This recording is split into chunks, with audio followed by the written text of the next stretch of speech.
वरना सच्ची बात यह है जब भी हमारे हुकूक की बात आई है हम ये देख रहे हैं, बात नमाज की हो बोलने वाला एक ही है, बात रोजे की हो बोलने वाला एक ही है, बात मस्जिद की हो बोलने वाला एक ही है, बात नामूस रिसालत की हो बोलने वाला एक ही है, बात सलमान अजहरी की हो बोलने वाला एक ही है, बात सीएनआरसी की हो बोलने वाला एक ही है, बात वक्फ बिल की हो पार्लियामेंट में बिल फाड़ देने वाला एक ही है, जिसके सर पर नक्शे नाले ने मुस्तफा की टोपी मौजूद है।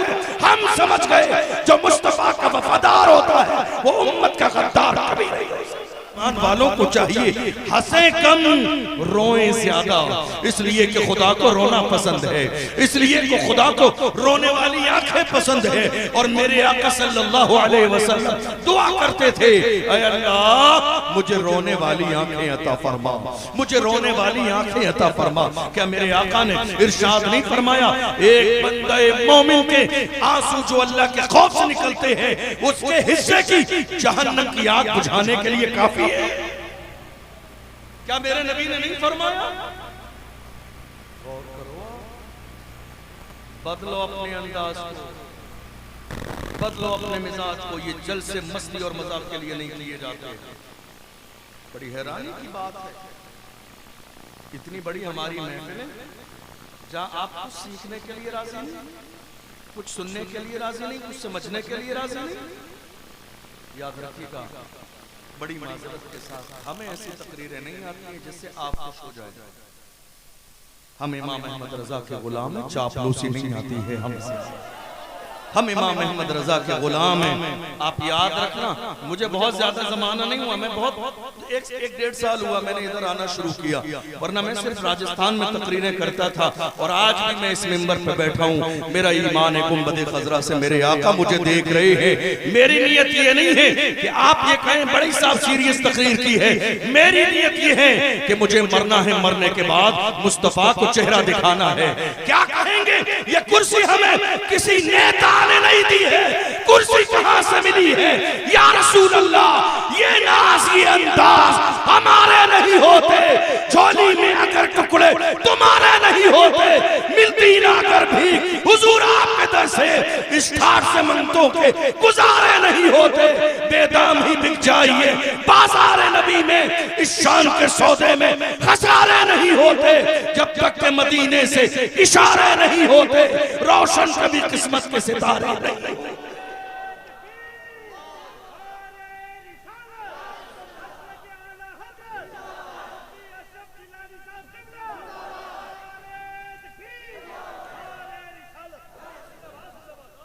मैंने खुद कितनी बार बैठकर सोचा, मैं अपने बारे में आपसे शेयर करने लगा हूं। मैंने कितनी बार बैठकर सोचा हम तकरीर क्यों करते हैं। मेरी बात पर गौर करना। मैंने अपने आप से पूछा हम तकरीर क्यों करते हैं। जवाब मिला, तकरीर का सिलसिला इसलिए शुरू किया गया कि आम लोगों तक जो ना कुरान और हदीस पढ़ना जानते हैं ना समझना जानते हैं, उन लोगों तक अल्लाह और रसूल का पैगाम पहुंचा दिया जाए। फिर मैंने अपने आप से पूछा, क्या हम पैगाम पहुंचा रहे हैं? क्या हम पैगाम पहुंचा रहे हैं? फिर मुझे लगा कि नहीं, जिस अंदाज में पैगाम पहुंचाना चाहिए था आज हमारा वो अंदाज सही माना में नहीं है। हमें आज इस बात की फिक्र ज्यादा होने लगी है, ऐसी बात बोली जाए जो लोगों को अच्छी लगे। ये फिक्र आज ज्यादा गालिब आ गई। आज हम ये सोचते हैं ऐसा मौजू लेकर आए जो लोगों को ज्यादा अच्छा लगे। रात के 3 बजे हैं, अगर मैं इस्लाह की बात करूंगा किसी को अच्छा न लगेगा। आधे से ज्यादा लोग जा चुके हैं, जो बैठे हैं वो भी नींद की हालत में हैं। मैं कोई ऐसी जज्बाती बात करके गुजर जाऊं कि नारे खूब लगे, ये एक सोच कभी इंसान की जिंदगी में होती है। मगर अल्लाह का करोड़ा एहसान है जिसने दिल भी बदल दिया, जहन भी बदल दिया। अब सोच ये नहीं है कि नारे लगे, नारे लगे न लगे, बात दिल से निकले किसी के दिल पे लग जाए, बात दिल से निकले किसी की जिंदगी बदल दे, बात दिल से निकले किसी के दिल तक पहुंच जाए, असल कामयाबी यही है। याद रखना, एक एक लम्हे के बारे में पूछा जाएगा। अल्लाह का कुरान कहता है यौम तशहदु अलैहिम अलसिनतहुम व ऐदीहिम व अर्जुलुहुम बिमा कानू यअमलून। क़यामत का दिन वो दिन है जब ज़बान तुम्हारे खिलाफ गवाही देगी, हाथ तुम्हारे खिलाफ गवाही देंगे, पैर तुम्हारे खिलाफ गवाही देंगे, तुम्हारे जिस्म के आज़ा तुम्हारे खिलाफ गवाही देंगे। इसलिए उस दिन के आने से पहले डरते रहो कि कहीं तुम्हें पकड़ न लिया जाए, अल्लाह का अजाब ना आ जाए। इसलिए बात मजे के लिए नहीं, बात इस्लाह के लिए करो, बात लोगों के दिल पे लगने के लिए करो, बात इसलिए करो कि हमारा भी दिल बदल जाए, हमारी कौम के एक एक जवान का दिल बदल जाए। आज हालत यही तो है कि हमारे इतने सारे जलसे होते हैं, बड़ी बड़ी कॉन्फ्रेंसें, फिर भी क्या बात है, सबसे ज्यादा शराबी आज हमारे यहाँ है, सबसे ज्यादा जानी हमारे यहाँ है, सबसे ज्यादा गुनाह करने वाले हमारे यहाँ है। बात सिर्फ इतनी है, हमने बात की तो थी मगर लज्जत के लिए, मजे के लिए, हमने दिल से बात दिल तक पहुंचाने के लिए की नहीं थी। हाँ, ये बात गरीब नवाज ने की थी, देखो 90 लाख के दिल पे असर हो गया। देखो मखदूम सिमना ने बात दिल से की, हजारों लोगों के दिल बदल गए। देखो ये बात मुजद्दिद अल-फिसानी ने की, हजारों लोगों के दिल बदल गए। आज भी अगर मिंबर पर बैठने वाले नारे के लिए नहीं, दिल बदलने के लिए बात करें तो दिल भी बदलेंगे और इंशाअल्लाह दोनों की आखिरत भी बेहतर हो जाएगी। जरूरत इस बात की है, जरूरत इस बात की नहीं है कि नारे बहुत ज्यादा लगे। याद रखना, वक्त गुजर जाए। मेरी क्या हैसियत है, मुझसे बड़े बड़े खतीब आ चुके हैं और जा चुके हैं। मौत का कोई पता है? मौत की कोई गारंटी है कब आएगी? मौत का फरिश्ता तुम्हारे दरवाजे पे कब दस्तक देगा, है कुछ पता? आज सबसे ज्यादा गाफिल कौम मौत से कोई है तो वो कौम मुस्लिम, जिन्हें कोई एहसास नहीं जर्रे के बराबर के मरना भी है। मेरे आका ने फरमाया मौत को याद किया करो, मौत को याद करोगे तो तुम गुनाहों से दूर हो जाओगे। इसलिए मौत को याद किया करो, मौत को याद करोगे तो तुम्हारी ख्वाहिशात नफसानी दब जाएगी। मौत को याद किया करो। हुजूर फरमाते हैं मौत को याद किया करो, मौत को याद करोगे तो शैतान तुम्हें गुनाहों की तरफ ले नहीं जा सकेगा। इसलिए मौत को याद किया करो, मौत को याद किया करो तो तुम अपनी जवानी पे कभी गुरूर और तकब्बुर न करोगे। इसलिए मौत को याद किया करो। हम मौत ही को तो भूल गए। हम क्या सोच रहे हैं, 20 साल की जवानी है, अभी 40-50 साल बाकी है। 30 साल वाला सोचता है 40-50 साल बाकी है। नहीं मेरे अजीज, न जाने माँ के पेट के अंदर भी कितने बच्चों को मौत आ जाती है। कितने बच्चे दुनिया में बस सांस लेते हैं और मौत आ जाती है। कितने बच्चे ऐसे हैं 1 साल के हुए हैं, माँ की आगोश में मौत की नींद सुला दिए गए। कितने जवान ऐसे हैं रात को सोए तो हैं मगर सुबह जमाने ने उन्हें बिस्तर से उठते नहीं देखा है। कितने लोग ऐसे हैं, कितने बुजुर्ग ऐसे हैं औलाद ने बड़ी इज्जत के साथ बिस्तर पे लिटाया मगर देखा फज्र में उठे नहीं है बाप। जब चादर हटाई है तो पता चला कि उनकी रूह कफ़से उसूरी से परवाज कर गई है। मौत का ख्याल जब तक हमारी जिंदगी में था हम गुनाहों से दूर थे, हम शराब से दूर थे, हम ज़िना से दूर थे।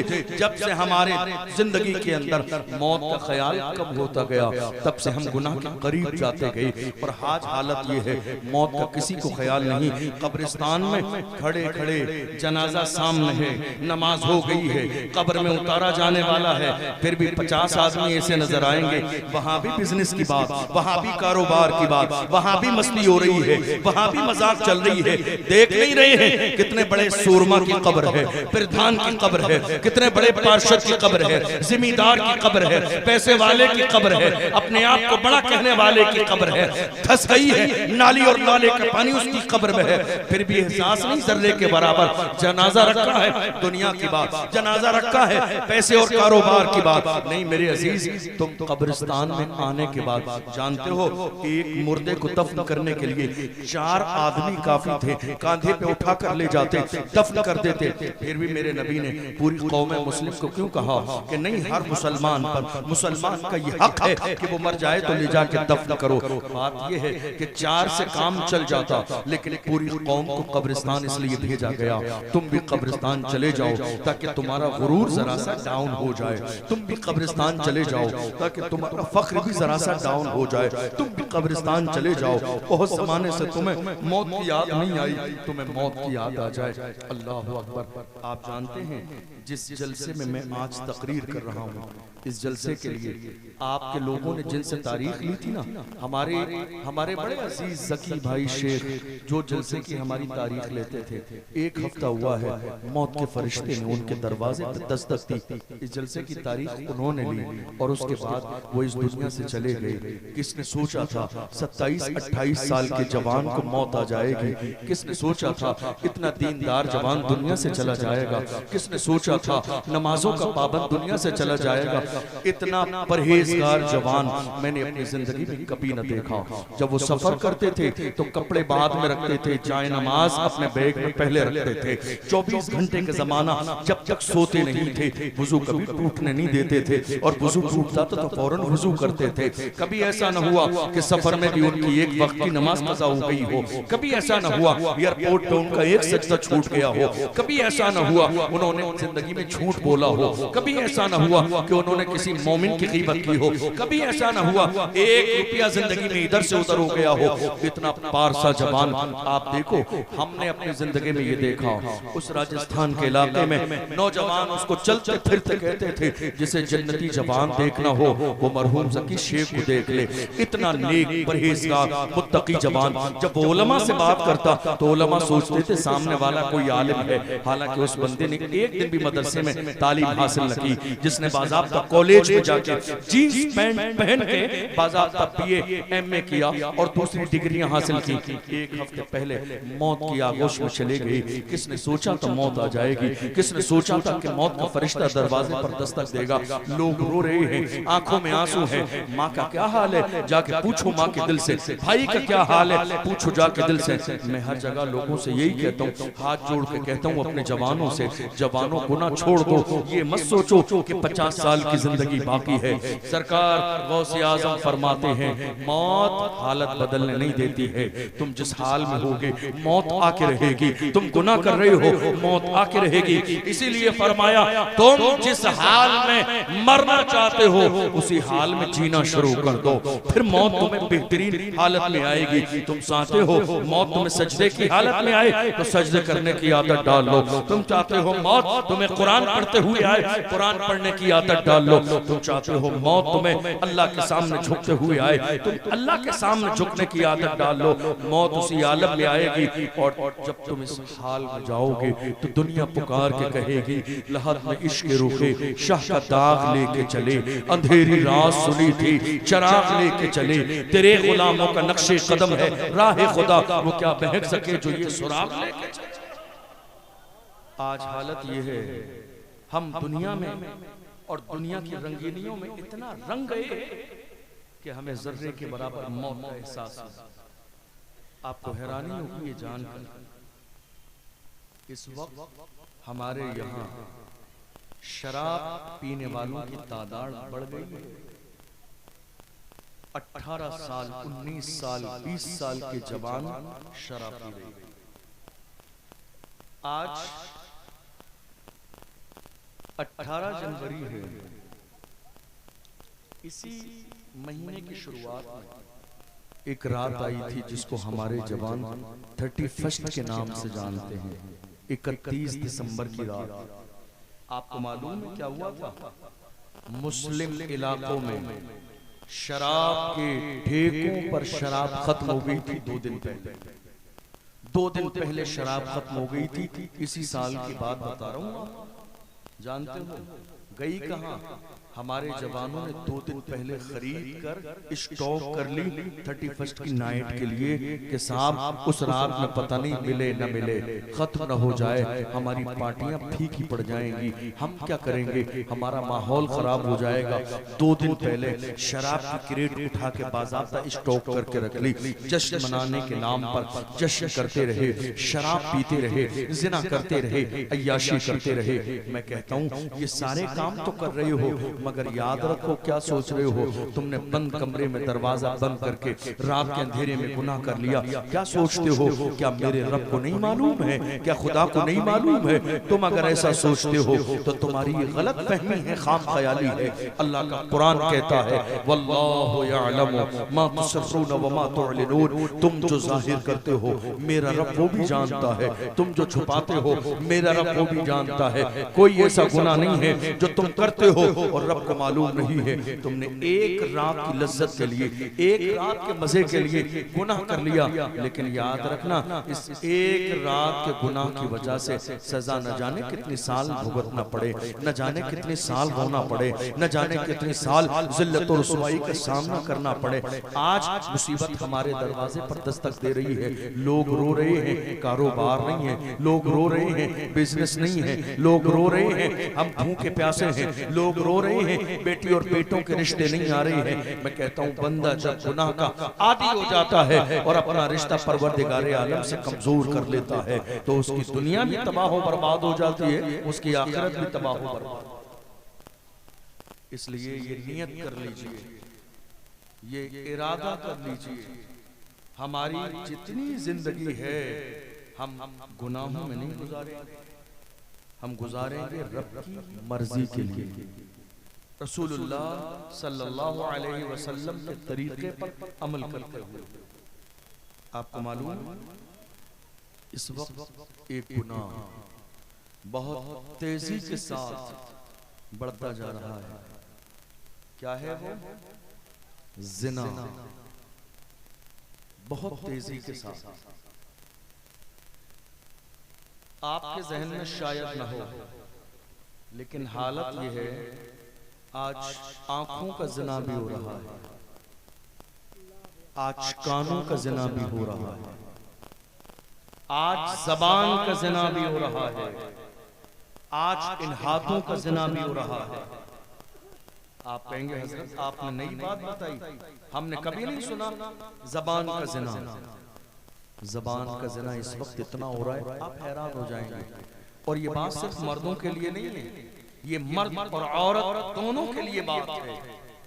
थोड़े से जमाने पहले जब रिश्ता होता था बेटी और बेटे का, तो जानते हो हमारे बुजुर्ग पहले दिन जब रिश्ता तय होता था तो कुरान मुकद्दस फूलों से सजा के देते थे और उनकी नीयत ये होती थी कि पहली चीज रिश्ते में कुरान मुकद्दस दिया जाए ताकि हमारे बेटे का रिश्ता अल्लाह के कलाम से शुरू हो बरकत के लिए। आज जमाना बदल गया, अब जब रिश्ता होता है तो पैक करके बाज़ाब्ता मोबाइल फोन दिया जाता है।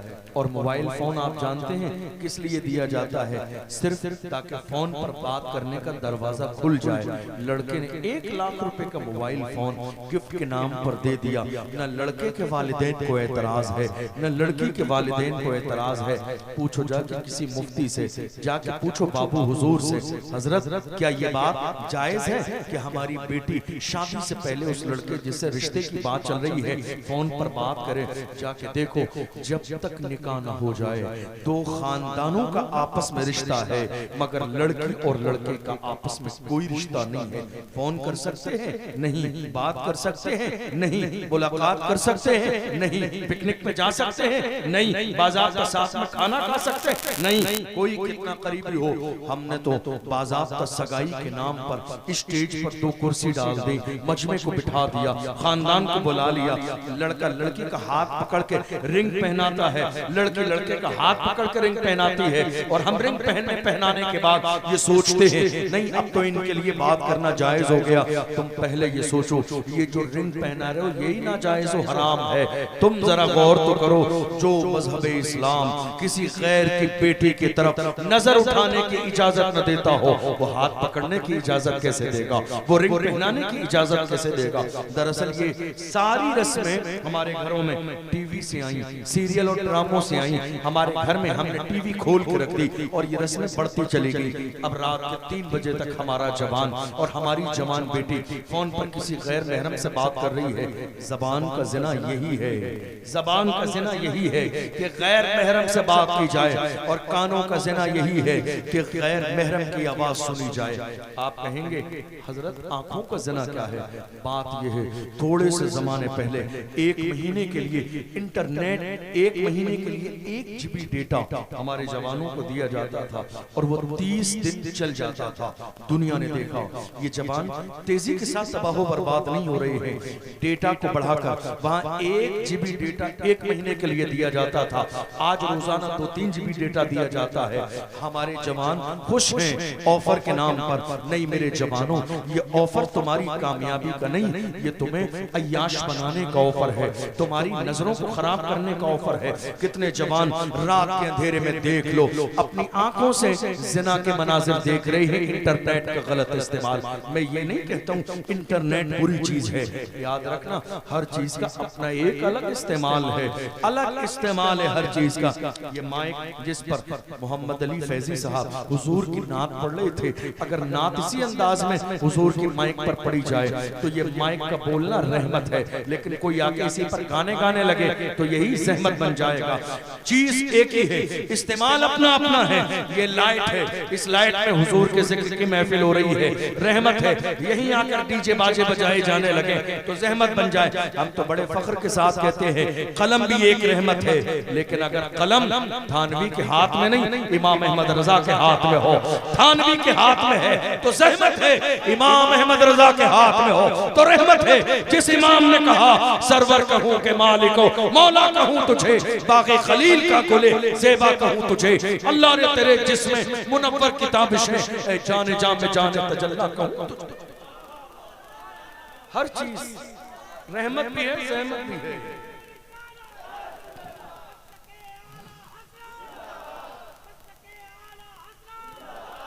हर चीज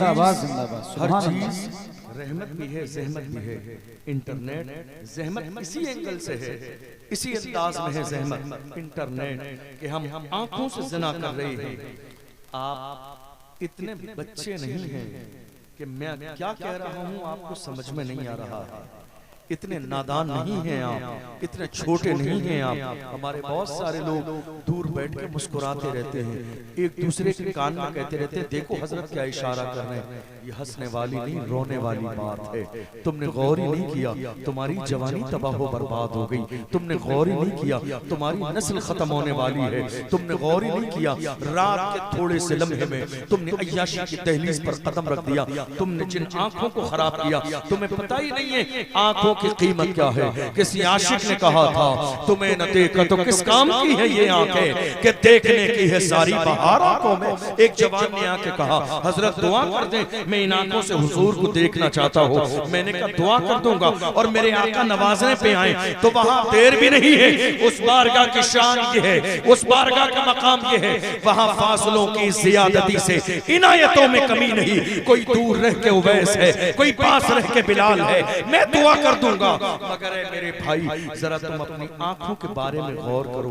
क्या तुम्हारी आंखें हैं इस काबिल कि जिस आंखों से सुबह से लेकर शाम तक फोन में रील्स देखते हो, जिन आंखों से तुमने जिना के मनाजिर देखे हैं, क्या वो आंखें इस काबिल है कि यार का चेहरा देखो? अरे जिन्होंने अपनी आंखों की सफाई की, जाके देखो मिस्र की सरजमीन पर अल्लामा जलालुद्दीन सुयूती ने जिंदगी में बगैर नींद के खुली आंखों से 70 बार मेरे आका का दीदार किया है।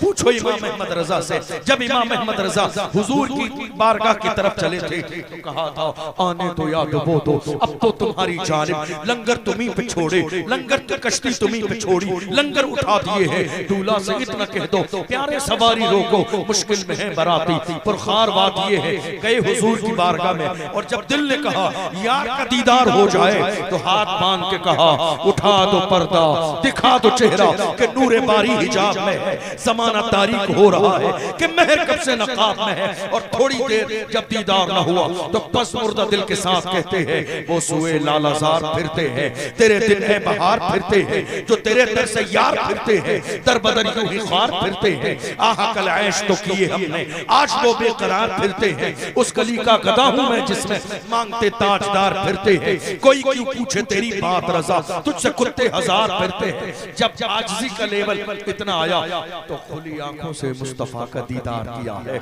और जब खुली आंखों से हुजूर का दीदार किया, आंखों से देख लिया, तो देखने के बाद कसम खा के कहा तू जिंदा है वल्लाह, तू जिंदा है वल्लाह, मेरी चश्मे आलम से छुप जा।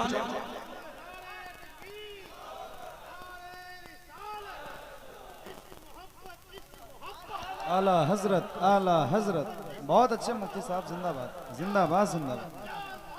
आला हजरत, आला हजरत, वाह वाह वाह। क्या ये जो आंखों का इस्तेमाल हो रहा है, क्या ये हलाकत की वजह नहीं?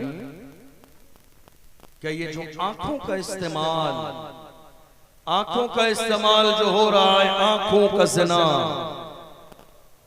तुम्हें अंदाजा नहीं है? जिस घर में गुनाह होता है वहां रहमतों का नुज़ूल नहीं होता। जिस घर में गुनाह होता है वहां रिश्ते नहीं होते। जिस घर में गुनाह होता है वहां रिज़्क़ में इजाफा नहीं किया जाता है। जिस घर में गुनाह होता है उनकी दुआएं रद्द कर दी जाती हैं, कबूल नहीं की जाती है। आप क्या कह रहे हैं हजरत, हाफिज साहब, इमाम साहब, मेरी फुला चीज की शॉप है, मोबाइल की शॉप है, आप ऐसा करें कारोबार चल नहीं रहा है, आप ऐसा करें फजर के बाद 8 बजे मेरी शॉप खुलती है, आप आ जाएं और रोजाना एक पारा मेरी शॉप पर बैठकर पढ़ दिया करें। रोजाना एक पारा 40 दिन तक पढ़ दीजिए। फुला पीर साहब ने बताया 40 दिन तक दुकान पर कुरान पढ़ा जाएगा तो अल्लाह बरकत कहेगा। मैं कहता हूँ जाके कह देना, अगर कोई इंसान रात के अंधेरे में आंखों का जिना करता है, एक पारा नहीं, रोजाना अपनी शॉप पर एक बार कुरान करीम मुकम्मल खत्म कराए, फिर भी रहमत का नुज़ूल नहीं होगा। इसलिए कि ये तो ऐसा ही हो गया कि किसी ने मटका लिया, ऊपर से पानी डालता भी है और नीचे से सुराख कर दिया है, ऊपर से आ भी रहा है, नीचे से निकल भी रहा है। नहीं मेरे अजीज, रहमतों का नुज़ूल तब होता है जब इंसान गुनाहों से रिश्ता तोड़ देता है, जब बुराई से रिश्ता तोड़ देता है। आप ऐसे ही रसूलुल्लाह के नामूस के मुहाफिज बनेंगे। गुनाह करने के बाद, ज़िना करने के बाद, आँख का गलत इस्तेमाल करने के बाद, नहीं मेरे अजीज, हमारे जवान किसी भी दौर में ऐसे नहीं थे। हमारे जवान कैसे थे? हमारे जवान पूछो डॉक्टर इकबाल से। डॉक्टर इकबाल ने कहा हमारे जवान ऐसे थे, टल न सकते थे अगर जंग में अड़ जाते थे, पांव शेरों के भी मैदान से उखड़ जाते थे, तुझसे सरकश हुआ कोई तो बिगड़ जाते थे। तीर क्या चीज है, हम तोप से लड़ जाते थे, शान आंखों में न जचती थी, जहादारों की कलमा पढ़ते थे हम छांव में तलवारों की। हम जो जीते थे तो जंगों की मुसीबत के लिए और मरते थे तेरे नाम की अज़मत के लिए। दश्त तो दश्त है, दरिया भी न छोड़े हमने, बहरे ज़ुल्मात में दौड़ा दिए घोड़े। ये गुनाह जब तक गुनाह से रिश्ता नहीं टूटेगा, और कौन नहीं जानता है गुनाह हो रहा है? कौन नहीं जानता है? गुनाह करने वाला जानता है, गुनाह करने वाला जानता है गुनाह है, बुराई करने वाला जानता है बुराई है। किसी हजरत के पास जाके कहते हैं हजरत दुआ कर देना, जरा हजरत आपके कदम मेरे घर में रख दीजिए, बरकत हो जाए। हम वो वाले हजरत नहीं है जो आपको खुश फहमी में, हाँ आपके घर में हजरत के कदम रखवा लीजिए बरकत हो जाएगी। हजरत के कदम से बरकत नहीं होगी, गुनाह छोड़ने से बरकत। सिर्फ हजरत के कदम से बरकत नहीं होगी जब तक गुनाहों से रिश्ता नहीं तोड़ेंगे, कुछ होने जाना है। गुनाह से तौबा कर लीजिए, सच्चे बनिए, पक्के बनिए, मुत्तकी बनिए, परहेजगार बनिए। जब तक तुम्हारे घर के अंदर ये जिना का माहौल चलता रहेगा। आप जानते हैं इमाम अहले सुन्नत की 4 साल की उम्र है। इमाम अहले सुन्नत के सामने ऐसे लोग गुजरे जिनसे नजर को बचाना था। इमाम अहले सुन्नत ने अपने जुब्बे के दामन को उठाया। उठाने के बाद इमाम अहले सुन्नत ने अपने दामन को उठाया और अपनी आंखों से लगा लिया। सामने से आवाज आई, आपने आंखों को बंद कर लिया, नीचे का आपका जिस्म खुल गया। आपने ऐसा क्यों किया? इमाम अहले सुन्नत फरमाते हैं, मैंने नजर को इसलिए बंद कर लिया है, इसलिए कि जब नजर बहकती है तो दिल बहकता है, जब दिल बहकता है तो इंसान गुनाह करता है। मैंने नजर ही को छुपा लिया है। जब नजर न बहकेगी तो दिल न बहकेगा, जब दिल न बहकेगा तो बंदा गुनाह के करीब भी नहीं जाएगा। आज हमारी नजर बहक रही है। हजरत यहया अलैहिस्सलाम से पूछा गया, हजरत ये बताइए जिना की शुरुआत कहां से होती है? क्या कहा मैंने? जिना की शुरुआत कहां से होती है? फरमाया आंख से। क्या फरमाया? आंख से। इंसान जब किसी गैर को देखता है फिर उसका ख्याल दिल में पैदा होता है, फिर जब दिल में पैदा होता है तो उसके जिस्म के आज़ा हरकत में आते हैं और उसका दिल गुनाह के लिए आमादा हो जाता है। इसलिए नजर की हिफाजत करो। आप जानते हो हाथों का जिना, हाथों का जिना, हाथों का जिना कब होता है? जब पहले नजर बहकती है इंटरनेट पर अय्याशी देखकर, इंटरनेट पर जिना देखकर। जब नजर बहकती है तो दिल बहकता है और जब दिल बहकता है तो इंसान अपने हाथों से जिना करता है। नहीं मेरे अजीज, क्या सोच रहे हो? मुसीबतें तुम्हारे घर में है। कुरान से पूछो जाके मुसीबत कहां से आई? तुम्हारे घर के अंदर, तुम्हारे घर की औरत ने, मां ने, बेटी ने तुम्हारे जहन में ये बात डाल दी, मुसीबत है, किसी ने कुछ करा दिया है। नहीं मेरे अजीज, इस अंधविश्वास से बाहर आओ। किसी ने कुछ नहीं कराया है, तुम्हारे अपने अमाल हैं जिन्होंने तुम्हें तबाह बर्बाद किया है। मैं नहीं कहता हूं, अल्लाह का कुरान कहता है, वमा असाबकुम मिन मुसीबतिन फबिमा कसबत ऐदीकुम। तुम्हारी जिंदगी में जो मुसीबतें हैं वो तुम्हारे हाथों के कारनामे हैं, जो तुमने कार्य करतूत जिंदगी में किए हैं। इसी बुनियाद पर तुम्हें ज़लील व रुस्वा किया जा रहा है। सुनो मेरे आका का फरमान, अल्लाह के रसूल इरशाद फरमाते हैं, मन यज़मन ली मा बैन रिजलैहि व मा बैन लहयैहि अज़मनु लहुल जन्नह। मेरे आका इरशाद फरमाते हैं, जो मुझे 2 चीजों की जमानत दे, जो जबान की जमानत दे और अपनी शर्मगाह की जमानत दे, मेरे आका फरमाते हैं मैं बदले में उसे जन्नत की जमानत देता हूं। जबान की जमानत, जबान का गलत इस्तेमाल नहीं, और शर्मगाह की हिफाजत और जमानत दे के वो शर्मगाह का गलत इस्तेमाल ना करेगा। मेरे आका ने इरशाद फरमाया, मैं उसे बदले में जन्नत की जमानत देता हूं। क्या मतलब? क्या ये बयान सिर्फ मर्दों के लिए है? नहीं, औरतों के लिए भी है। याद रखिएगा, जरा सा दायरा कायम कीजिए। ऐसा नहीं मामू का लड़का आपके दरवाजे पर आ गया तो वो सीधा आपकी बेटी के बेडरूम में चला जाए, चाचा का बेटा आ गया तो वो सीधा, नहीं साहब भाई लगता है रिश्ते में। याद रखो भाई लगता है मगर इससे निकाह भी हो सकता है। ये फर्क क्यों भूल गए? ये चीज तुम्हारे जहन में क्यों नहीं रही? हमारे घर के अंदर जब से इस्लामी मुआशरा खत्म हो गया है, कितनी बेटियों की इज्जत पामाल हो गई, कितने घरों के मिजाज खराब हो गए, कितनी बेटियां बर्बाद हो गई, कितनी बेटियां घर छोड़ के चली गई। क्यों? क्योंकि हम खुद आवारा रहे और हमने इस बात पर परवाह न की कि हमारी बेटियों का मिजाज क्या होगा। बड़ी माफी के साथ ये जुमला कहना जरूरी इसलिए है ताकि आपकी आंख खुल जाए। हमने ये देखा है कितने चाचा के बेटे जिन्हें भाई समझा जाता था, उन्होंने अपने चाचा की बेटी की इज्जत पे हाथ डाल दिया। कितने बेटे ऐसे जो मामू के बेटे समझे जाते थे, उन्होंने जाके बाज़ाब्ता इज्जत पे हाथ डाल दिया। निकाह जहां हो सकता है शैतान बलगला देता है। इसलिए हद कायम कीजिए, सबकी अपनी जगह है, मर्दों की बाहर जगह है, औरतों की अपनी जगह है। अपनी बेटियों को 50,000 का फोन नहीं, कुरान दो। तुम्हारी बेटियां उनके हाथों में कुरान दोगे, कनीज़े फातिमा बनेगी। वो जिस घर में जाएंगी, जहां उनके कदम पड़ेंगे, अल्लाह उसी घर को जन्नत का गहवारा बना। आपको मालूम है तलाक क्यों हो रही है इस वक्त? तलाक क्यों हो रही है ज्यादा? तलाक होने की बड़ी वजह ये मोबाइल फोन है लड़कियों के हाथ में, शादी से पहले भी और शादी के बाद भी। मेरी बात समझ आई? तो खत्म करने लगा। शादी से पहले भी और शादी के बाद भी ये जो हमारी बेटियों के हाथों में मोबाइल फोन दे दिया ना, सबसे बड़ी तबाही का जरिया ये है। अगर शौहर अपनी बीवी को मोबाइल फोन न दे, ससुराल वाले मोबाइल फोन न दें, तो पूरे समाज में बुराई कर दी जाती है। देखो हमारी बेटी पर इतना जुल्म किया जा रहा है, कितना ही अच्छा खिला लीजिए, कितना ही अच्छा कपड़ा पहनाइए, कितना ही खुश रखिए, लेकिन सिर्फ मोबाइल फोन न दिया, जमाने में बुराई कर दी जाएगी कि बेटी पर जुल्म हो रहा है। ये मोबाइल बेटी के लिए इतना जरूरी जानते हो क्यों? क्योंकि मायके वालों को चुगलियां करने का मौका नहीं मिल रहा है। माँ को बेटी से फोन करके बुराई गीबत करने का मौका नहीं मिल रहा है। एक नादान माँ 2-2 घंटे फोन पर बात करती है और वो ये सोचती है कि मुझे बेटी को ये समझाना है, ये समझाना है। हजारों लाखों सियानी माएं जिन्होंने बेटियों को फोन पर समझाया, माँ का थोड़े दिन के बाद इंतकाल हो गया, लेकिन वो सियानी बेटी उसी रवैये से चलती रही। माँ का भी इंतकाल हो गया, इधर शौहर ने भी छोड़ दिया। हालत ये हो गई, ना खुदा ही मिला ना विसाले सनम, ना इधर के रहे ना उधर के रहे।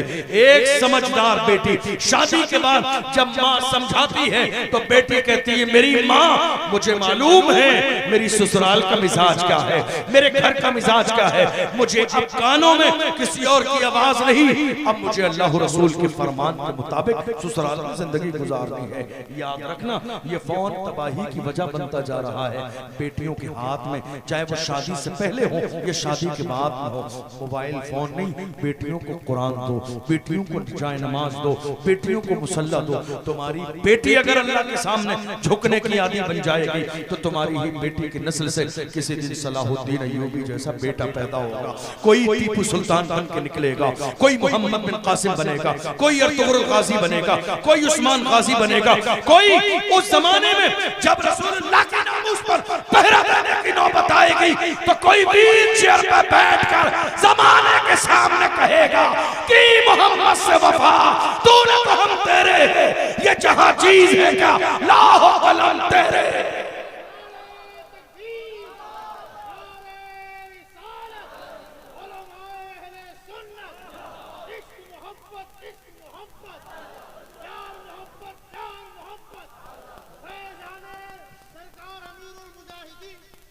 आज हालत ये हो गई, हमारी कौम कितनी बुज़दिल होती चली जा रही है, जवान कितने बुज़दिल हैं। नमाज की बात आए कोई बोलने वाला नहीं, मस्जिद की बात आए कोई बोलने वाला नहीं, हुजूर की नामूस की बात आए कोई बोलने वाला नहीं। सबसे परवाह नहीं है मेरा नाम आ जाएगा। आप जानते हो माएँ जब बेअमल होती है तो औलाद इसी अंदाज में पैदा होती है, वरना माएँ जब किरदार वाली थी तो बेटे से मुजाहिदाना किरदार के पैदा होते थे। जिंदा मिसाल, ऐसा नहीं है कि खत्म हो गई, हमारे मुल्क में जिंदा मिसाल बाकी है। और बात है कि कौम मुस्लिम की नजर कमजोर पड़ गई। मेरी कौम को आज तक ये समझ में नहीं आया अपना कौन है बेगाना कौन है, वरना सच्ची बात ये है जब भी हमारे हुकूक की बात आई है हम ये देख रहे हैं, बात नमाज की हो बोलने वाला एक ही है, बात रोजे की हो बोलने वाला एक ही है, बात मस्जिद की हो बोलने वाला एक ही है, बात नामूस रिसालत की हो बोलने वाला एक ही है, बात सलमान अजहरी की हो बोलने वाला एक ही है, बात CNRC की हो बोलने वाला एक ही है, बात वक्फ बिल की हो पार्लियामेंट में बिल फाड़ देने वाला एक ही है, जिसके सर पर नक्शे नाले ने मुस्तफा की टोपी मौजूद है। हम समझ गए जो मुस्तफा का वफादार होता है वो उम्मत का गद्दार कभी नहीं हो सकता। अफसोस कि हमें आज तक ये समझ में नहीं आया अपना कौन है बेगाना कौन है। हमारे जहन के अंदर गुलामी दाखिल कर दी गई, हमारे जहन में गुलामी डाल दी गई और हमें ये एहसास दिलाया गया नहीं तुम क्या कर लोगे, तुम 4 आदमी क्या कर लोगे, तुम 5 आदमी क्या कर लोगे। यही सोच हमारे जहन में बिठाकर 2026 तक हम गुलामी की जिंदगी गुजार रहे हैं। नहीं मेरे अजीज, फैसला मत करो, काम करो। हमारी कौम आज फैसला कर रही है, काम नहीं कर रही है। हमारे लोग चाय के होटल पे बैठ के नतीजा बता रहे हैं, नतीजा ये होगा। मैं कहता हूँ कितना नादान इंसान है, नतीजा ये बता रहा है रब की रहमत पर यकीन नहीं है। खुदा की रहमत कह रही है कदम बढ़ाना तेरा काम है, कामयाबी देना मेरी रहमत का काम है। मैं अकेला ही चला था जानिबे मंजिल, मगर लोग मिलते गए और कारवां बनता गया। तुमने क्या सोचा है आज दुनिया दबाने पे लगी है तो इस्लाम मिट जाएगा। इस्लाम मिटने वाली चीज नहीं है। ये नारा मक्के में अबू जहल ने भी लगाया था, मगर वही मोहम्मद अरबी के गुलाम कहते थे फानूस बन के जिसकी हिफाजत हवा करे वो शम्म क्या बुझे जिस रोशन खुदा करे। हमें सोच बदलने की जरूरत है। जब माएं किरदार वाली होती है तो बेटे सलाहुद्दीन अय्यूबी जैसे शेर पैदा होते हैं। जब माएं किरदार वाली होती हैं तो बेटे टीपू सुल्तान जैसे बहादुर पैदा होते हैं। जब माएं किरदार वाली होती हैं तो बेटे अब्दुल हमीद जैसे पैदा होते हैं। जब माएं किरदार वाली होती हैं तो बेटे अर्तुगरुल गाजी और उस्मान गाजी जैसे पैदा होते हैं। मैं अपनी माओं से हाथ जोड़ के कहता हूँ, आप देख लीजिए क्या पेट के अंदर बच्चा हो असर पड़ता है या नहीं पड़ता है माँ के कुछ करने ना करने का। डॉक्टर जानते हो क्या कहता है आज की तारीख में? आखिरी जुमले दे रहा हूँ आपको। डॉक्टर क्या कहता है? डॉक्टर कहता है माँ को अच्छा खाना खिलाइए ताकि बच्चे की सेहत अच्छी हो। क्या मतलब? माँ अच्छा खाना खाए तो सेहत किसकी अच्छी होगी? बच्चे की। क्या कहा जाता है? डांटना नहीं, बीवी हामिला है डांटना नहीं, डिप्रेशन रहेगा, डिप्रेशन रहेगा तो बच्चा कमजोर हो जाएगा। खुश रखो, अच्छी बातें करो, अच्छा खाना खिलाओ, अच्छा अंदाज इख्तियार करो, तो कि तुम जितने कूल रहोगे तुम्हारी बीवी जितनी खुश रहेगी, तुम्हारे बेटे पर तुम्हारी औलाद पर उतना अच्छा असर पड़ेगा। इसका मतलब ये हुआ सेब खाने का असर पड़ता है, पानी पीने का असर पड़ता है, खूबसूरत जो है बच्चा पैदा होने के लिए अच्छी ग़िज़ाएं खाने का असर पड़ता है, खुश रहने का असर पड़ता है। तो आज के जमाने में यही माँ अगर सजदा करे तो क्या सजदे का असर नहीं पड़ेगा? क्या कुरान का असर नहीं पड़ेगा? क्या दीन का असर नहीं पड़ेगा? काश के मेरी माएं आज के जमाने में तहज्जुद की आदी बन जाए। इंशाअल्लाह बेटा किसी जमाने में हसन बसरी की तरह पैदा होगा, बायजीद की तरह पैदा होगा, मखदूम सुन्नत की तरह पैदा होगा। शर्त इस बात की है कि हमारे घर में मुसल्ले बिछाए जाने। हमारे यहाँ कुरान नहीं पढ़ा जा रहा, कुरान खोला नहीं जा रहा है, कुरान पढ़ा नहीं जा रहा है। सिर्फ मोबाइल का सबसे ज्यादा इस्तेमाल मर्दों में भी है, औरतों में भी है। आपको एक रिवायत सुना दूं, नुकसान क्या है? दो चार। अल्लाह के रसूल सल्लल्लाहु अलैहि वसल्लम ने फरमाया, हमारे यहाँ क्या होता है जब कारोबार आपका फेल हो जाता है ना, आपके घर की औरतों को खबर मिल जाए तो आपके जहन में वो डाल देती है नहीं किसी ने कुछ करा दिया। आपके काम की बात कर रहा हूँ, 2-4 मिनट बस। किसी ने कुछ करा दिया है, किसी बाबा से जाके मिलिए, मर्द ना जाना चाहे औरतें फोर्स करके उसे भेजती हैं किसी पीर साहब और बाबा के पास। क्या वाकई किसी ने कुछ कराया है? कारोबार क्यों फेल हुआ? आइए हुजूर की बारगाह में चलते हैं। मेरे आका इरशाद फरमाते हैं, जो इंसान दुनिया में जिना करता है 6 मुसीबतें आती हैं उसकी जिंदगी में।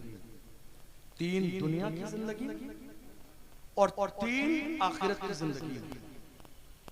पहली मुसीबत अल्लाह के रसूल ने फरमाया उस इंसान के चेहरे से नूर खत्म कर दिया जाता, चेहरा बिगाड़ दिया जाता। हमारे जवान क्या सोचते हैं?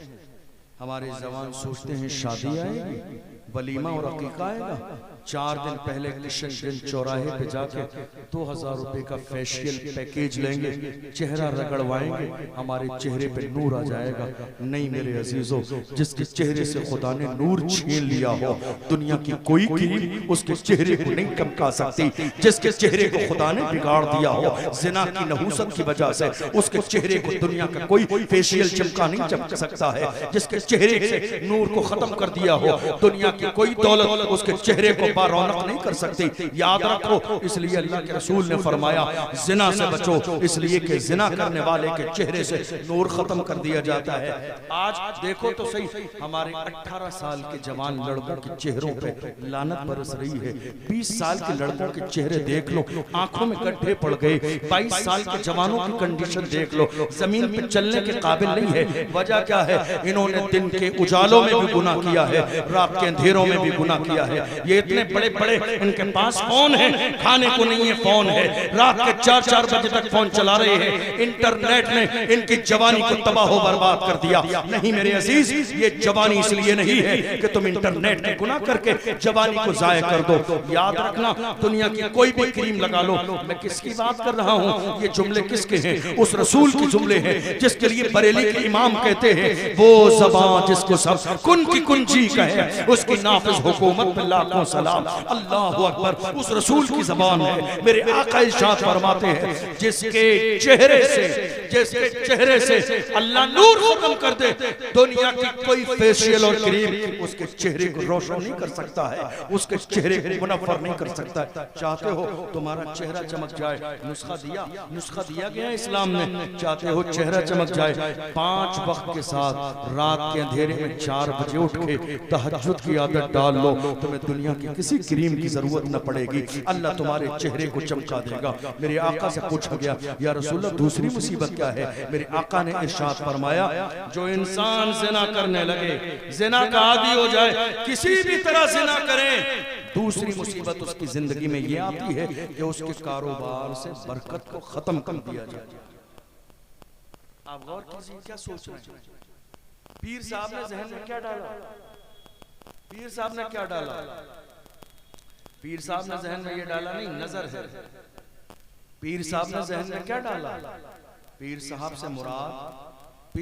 से मुराद सच्चे पीर नहीं है, अच्छे पीर नहीं है, नमाजी पीर नहीं है, हुजूर के गुलाम पीर नहीं है। मैं 2 नंबर के पीरों की बात कर रहा हूँ, जो लोगों का नाता अल्लाह से तोड़ के अपनी तरफ जोड़ते हैं, वरना वो अल्लाह वाला होता ही नहीं है। जो रिश्ता अल्लाह से तोड़ के अपने साथ जोड़ दे, हमने अल्लाह वाले देखे हैं। बायजीद बुस्तामी फाहिशा औरत के दरवाजे पे जाके बैठ गई थी और उस औरत से कहा था, दिन की कीमत बता, कीमत दे दी। उस औरत ने कहा, करना क्या है? फरमाया, गुस्ल कर, वुजू कर, पाक लिबास पहन ले। पाक हो गई, फरमाया 2 रकात नमाज पढ़ ले। सजदे में गई, सजदे में जाने के बाद बायजीद ने हाथ उठाए और कहा, मेरे मौला, सजदे तक लाना मेरा काम था, अब इसके दिल को बदलना तेरा। जो अच्छे पीर होते हैं, सच्चे पीर होते हैं, बाबू हुजूर की तरह, वो लोगों को अपनी तरफ नहीं झुकाते हैं, वो लोगों को पकड़ के अल्लाह की बारगाह में झुकाते हैं। हमारी हालत क्या हो गई? किसी ने कह दिया, नहीं नजर है साहब, अब नजर का इंतजाम कराइए। किसी ने कुछ करा दिया, अरे यार खुदा, तो मेरे आका का फरमान सुनो। हुजूर ने फरमाया, जो इंसान ज़िना करेगा ना, उसके कारोबार से बरकत को खत्म कर दिया जाएगा। अब कोई चीज, कोई ताबीज, कोई घंटा, कोई नक्श काम नहीं आएगा जब तक कि बंदा जो असल बीमारी है उसका इलाज ना करे। तुम जानते हो तुम्हारी जिंदगी में परेशानी किस बात से है? आंखों का ज़िना करते हो, सच्चे दिल से तौबा करो। हाथों का ज़िना करते हो, सच्चे दिल से तौबा करो। ज़बान और कान का ज़िना करते हो, मैं ये नहीं कह रहा हूं कि आप मजमे में खड़े हो जाओ, इसकी जरूरत नहीं है। तुम जहां भी रहो, घर के अंदर एक आंसू अल्लाह के डर से निकाल दोगे, बड़ा करीम है वो परवरदिगार, वो तुम्हारे गुनाह को माफ कर देगा। मेरे रसूल फरमाते हैं, अन्नदामत तौबा, गुनाह पे शर्मिंदा हो जाना तौबा, बस शर्मिंदा हो जाओ, अल्लाह गलती हो गई है, अनजाने में गुनाह हो गया, तुम शर्मिंदा जरा सा हो जाओ, अल्लाह माफ कर देगा, वो बड़ा करीम है। मेरे आका फरमाते हैं, जो जिना का आदी हो जाता है ना, किसी भी अंदाज में जिना करता है, उसके रिज्क से बरकत को खत्म कर दिया जाता है। या रसूल अल्लाह, तीसरी मुसीबत क्या आती है? मेरे आका ने फरमाया, जिना करने वालों की उम्र कम कर दी जाती है, मौत उनके दरवाजे पे जल्दी आती है। देख नहीं रही हो, आवाज आ रही है, फुला का 4 दिन पहले फोन आया था, आज मौत की खबर आ गई। कोई 2 दिन पहले मिला था, आज मौत की खबर आ गई। कोई कल शादी में मिला था, आज मौत की खबर आ गई। कोई 4 दिन पहले हमारे घर आया था, मौत की खबर आ गई। मेरे आका इरशाद फरमाते हैं, जो इंसान ज़िना का आदी हो जाता है, उसकी उम्र कम कर दी जाती है, मौत उसके दरवाजे पे जल्दी आती है। इसलिए सच्चे दिल से तौबा करो। ये दुनिया की मुसीबतें, हुजूर ने फरमाया, मरने के बाद का हाल तो ये होगा कि अल्लाह ऐसे बंदे से नाराज होगा। मेरे आका इरशाद फरमाते हैं, 5वीं मुसीबत ये होगी कि अल्लाह ऐसे बंदे से सख्त हिसाब लेगा। छठी मुसीबत ये होगी कि परवरदिगार आलम ऐसे बंदे को उठा के जहन्नम में डाल देगा। आने वाली एक अजीम रात, ये देख लीजिए होता क्या है। हम वो रात भी अय्याशियों में गुजार देते हैं, रोड पर दौड़ते चले जा रहे हैं। हमने ये सोचा है शबे बारात आने वाली अजीम रात, बाइक पर बैठकर घूमने की रात है। हम क्या करते हैं, वो रात बाइक पर बैठकर घूमने में गुजार देते हैं। मेरे आका इरशाद फरमाते हैं ये इतनी बरकतों वाली रात है कि कबीले बनु कल्ब की भेड़ की बकरियों के बालों के बराबर अल्लाह जहन्नमी को जन्नती बना देता है।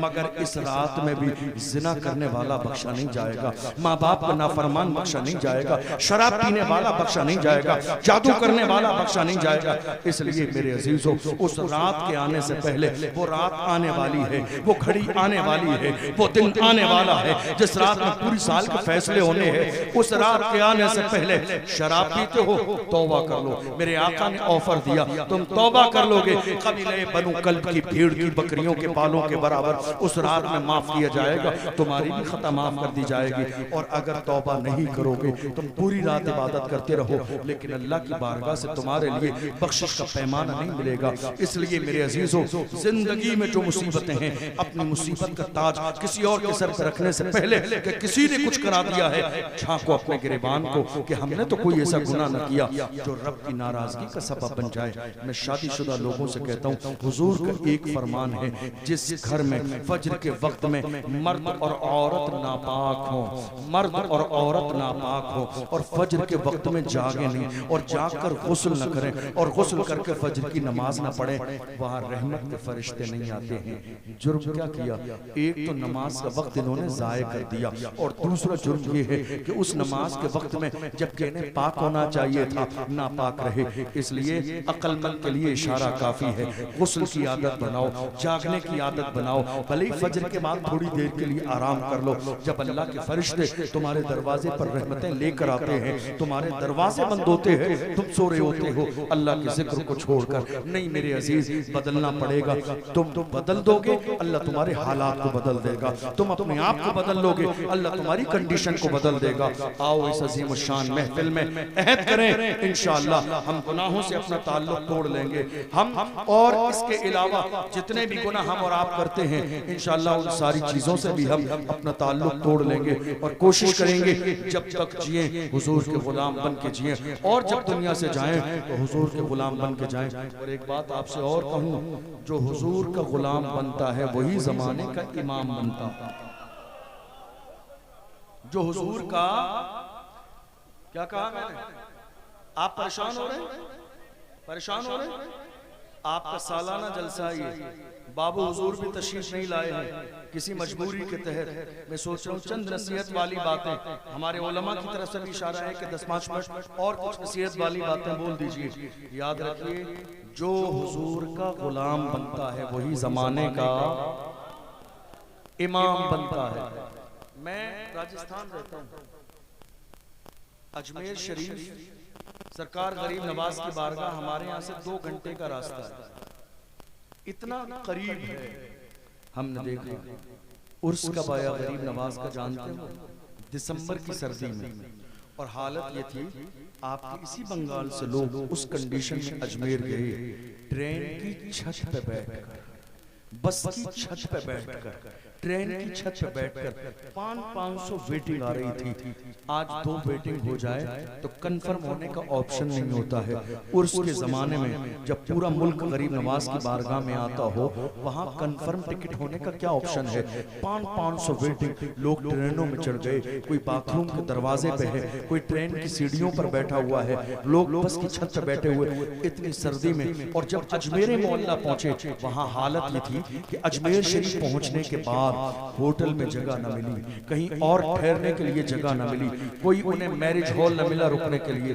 कहाँ रहे, रोड पर चटाई बिछा दी, प्लेटफॉर्म पर चटाई बिछा दी और चटाई बिछा के वहां रहे। मैं देखकर हैरान हूँ, ऐसी क्या चीज इन्हें यहाँ मिलती है जो बस के ऊपर चढ़ के आए हैं, ट्रेन के ऊपर चढ़ के आए हैं, दिसंबर की सर्दी में आए हैं। इन्हें जिंदगी का ख्याल नहीं, इन्हें अपने होश का ख्याल नहीं, इन्हें बीमारी का ख्याल नहीं। बात सिर्फ इतनी है, जो खुदा खुदा का हो जाता है अल्लाह लोगों के दिल उसकी तरफ मोड़ देता है। जो अल्लाह का हो जाता है अल्लाह उसके लिए लोगों के दिल में मोहब्बत डाल देता है। आप जानते हो बाबू हुजूर हमारे जलसों में तशरीफ लाते हैं, क्या करते हैं? कोई वलवला अंगेज खिताब करते हैं, खतीब की हैसियत से आते हैं, वो क्या करते हैं? एक खामोश शख्सियत, एक सादा इंसान, एक शरीफ तबीयत का इंसान, एक सुलझा हुआ इंसान, एक मुस्तफा के पैगाम को आम करने वाली जात, एक बाअमल बंदा, एक मुस्तफा का सच्चा गुलाम आकर खामोशी के साथ हम जैसे छोटे लोग कुर्सी पे बैठते हैं, वो सादा मिजाज बंदा सामने नीचे बैठता है। बात इतनी है, क्या बात है कि पूरे जो है बंगाल में, बिहार में, दुनिया के लोग झूम झूम के कहते हैं बाबू हुजूर मेरे हैं, बाबू हुजूर मेरे हैं। जवानों की सदा यही है, बाबू हुजूर मेरे हैं। बात सिर्फ इतनी है, जो अल्लाह का हो जाता है अल्लाह लोगों के दिल उसकी तरफ फेर देता है। अल्लाह लोगों के दिल उसकी तरफ फेर देता है जो अल्लाह का हो जाता है।